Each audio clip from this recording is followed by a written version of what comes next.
Olá, bem-vindo ao Arquétipo das Deusas, um canal onde a gente fala de mitologia e arquétipos em prol do autoconhecimento. Eu sou a Rochelle Casapo, sou jornalista, terapeuta energética e especialista em arquétipos com foco nas deusas gregas. E hoje eu quero conversar um pouquinho sobre as vilãs da nossa história, ou quando nós somos as vilãs da história de alguém. Será que a gente consegue sustentar esse papel? Muitas vezes só as rainhas realmente é que conseguem. O arquétipo da rainha, o arquétipo da governante, no caso aqui das deusas, a gente traz Hera, traz Ísis no panteão grego, traz Perséfone também num outro contexto, embora Perséfone seja mais espiritualizada do que materialista. Hera, de certa forma, representa a ideia que eu quero trazer aqui hoje. Eu sei que muita gente torce o nariz quando a gente fala da deusa Hera. Hera é a deusa do Olimpo que representa o casamento ideal para os gregos de 4.000 anos atrás. E o que acontece? Ela se casou com Zeus, que era o deus pai, o pai de todos, né? O pai do Olimpo. Qual é a função paterna? Conceber. Então, Zeus, por onde ele quica, ele concebe uma criança mortal, semi-mortal, enfim. É aquela loucura que a gente sabe. E o que acontece com Hera? Por ela trazer esse ideal da esposa grega, ideal, né, de 4.000 anos atrás, ela acaba se voltando contra as amantes de Zeus, ou contra as vítimas dele, porque ele também era, né, enfim, a gente sabe a história. Ele era um abusador, né, muitas vezes coisa pior. Enfim, não se dominava, não segurava os seus impulsos. E ela também não, né? Quando Hera estava mal elaborada, que é a face que a gente mais vê na mitologia, ela é aquela mulher que sustenta o casamento acima de tudo, mesmo com as falhas de Zeus, e ela se rebela contra as amantes dele, ou as vítimas dele, e não contra ele. Isso também tem um porquê lá na mitologia grega, lá na história grega. Quando a gente está falando de mitos, a gente tem que entender a sociedade no qual esses mitos foram construídos. Então, há 4.000 anos atrás, Hera representava a esposa ideal. No Egito, Ísis vai ter um outro contexto. É a esposa amada, a mãe querida, também aquela mulher que busca, que faz de tudo para que a família esteja coesa. Cleópatra é uma rainha? Yes. Mas Cleópatra não é uma deusa. Cleópatra é uma pessoa, uma figura histórica que deixou para a gente esse legado da governante. O peso do Egito que Cleópatra comandou é muito difícil. Não é todo mundo que tem esse, né, peito para carregar o Egito nas costas, como Cleópatra carregou. Ela queria resgatar a glória antiga do Egito. Então, era uma mulher que teve 4 filhos, teve 2 amores. Ela falava 4, aliás, ela falava 8 idiomas. Então, a Cleópatra que a gente vê na internet está muito associada não com a figura histórica, mas com a figura que Hollywood criou de Cleópatra, que é uma rainha amante, Cleópatra sedutora, magnética, Elizabeth Taylor. Então é um outro viés de Cleópatra, mais como uma Afrodite, como uma Freia, do que como uma Atena rainha, como uma sábia governante. Mas Cleópatra era uma rainha, então essa figura da realeza, com os atributos da governante, a gente tem que também dar uma olhada, porque a gente aprende muito com isso, e o quanto as rainhas elas sustentam o peso da governança, sustentam o peso da coroa, e se for preciso ser a vilã na história, como Hera foi muitas vezes, ela vai sustentar, porque faz parte do que ela precisa fazer. Um aspecto de Hera que, quando a gente estuda mais a fundo a mitologia, a gente percebe é que Hera ela foi criada pelas horas e ela foi ensinada sobre os mistérios da chuva. Então, ela também é a deusa da chuva fina, da chuva suave, dos ventos, da brisa leve.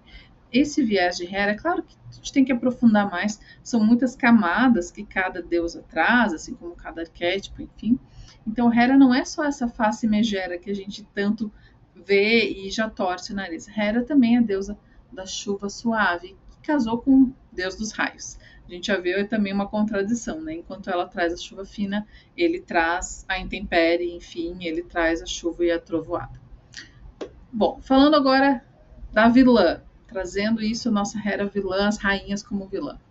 As rainhas, elas têm esse peso simbólico para sustentar o peso de ser chamada de tirana ou de vilã da história de alguém. A coroa pesa. Nem sempre uma mulher Afrodite, uma mulher Deméter, uma mulher Perséfone ou até uma mulher Ártemis conseguem sustentar o peso da responsabilidade.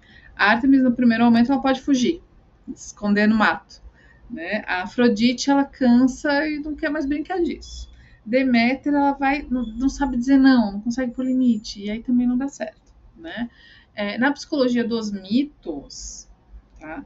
Quando a gente olha para esse lado, a gente vê que o vilão não é só aquela pessoa que a gente aprendeu nos filmes e, né, nos desenhos. Vilão é aquela pessoa que vai frustrar as expectativas. Não fez o que eu queria, é vilã. É nesse contexto aqui que eu tô falando da vilã. Então a rainha, ela sabe que ela não vai agradar. Ela não tá ali para agradar os outros. Ela tá ali para manter o território coeso, para estabelecer limites, para dizer sim para aquilo que sustenta o reino dela, para dizer não para aquilo que ameaça. E isso inevitavelmente vai machucar alguém. Mesmo que, se por um tempo eu, enquanto rainha, te digo sim, vai chegar um momento que, olha, isso aqui não dá, isso aqui eu não vou fazer por você. Pronto, ela fazia tudo por mim, agora já não faz mais. Mas por quê? Fazia porque estava condizente com o reino que eu estava sustentando com você, não para você. Né? As rainhas, elas têm essa questão de serem muito responsáveis, elas sabem delegar e elas confiam.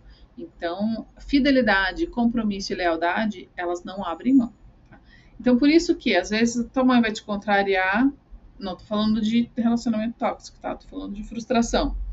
Vai ser uma vilã. Uma líder vai te contrariar, vai se tornar uma vilã.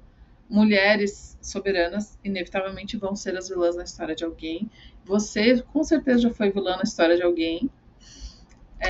Isso é importante porque para estabelecer limites, não é porque você é cruel, porque você é má, mas porque você precisa preservar a sua história, a sua narrativa, né? O seu território precisa ser preservado. E isso é uma autoridade emocional que a gente vai conquistando ao longo da nossa maturidade, ao longo do tempo, né?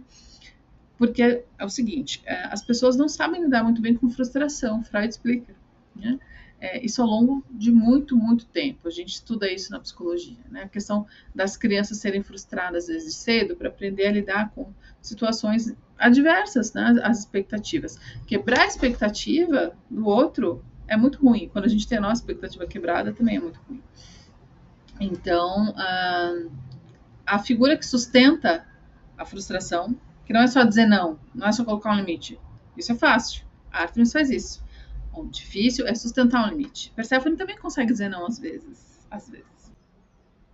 E arquetipicamente falando, essas são algumas das diferenças entre a donzela e a amante, então entre a jovem Perséfone e a jovem Afrodite, com as rainhas. As rainhas, elas são soberanas, elas sabem que elas precisam ser verdadeiras com a sua própria vontade, com a sua própria essência. E as donzelas, as amantes, elas querem ser amadas. Quando você busca ser amada, você se rende e acaba muitas vezes pagando um preço muito alto por isso. Um preço que as rainhas não estão dispostas a pagar. Elas não estão dispostas a abrir mão da sua personalidade, da sua essência, para agradar a quem quer que seja. Isso é algo que toda mulher vai conquistando ao longo da sua vida. Quanto mais você se centra na sua essência, nas coisas que você quer para a sua vida, mais a sua rainha interna se fortalece, mais a sua donzela aprende. Sim, ela pode ser otimista, brincalhona, viver a vida a dois, mas sem perder a essência de quem ela é.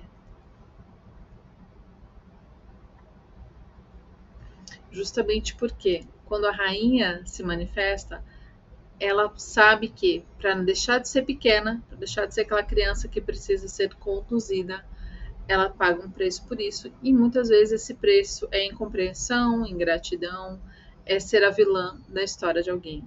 Mas ela está sempre, por mais que ela seja vilã na história de alguma pessoa, ela não se importa com isso, porque a essência dela, ela com ela mesma, tá tudo certo. E é isso que a gente tem que levar para nossa vida.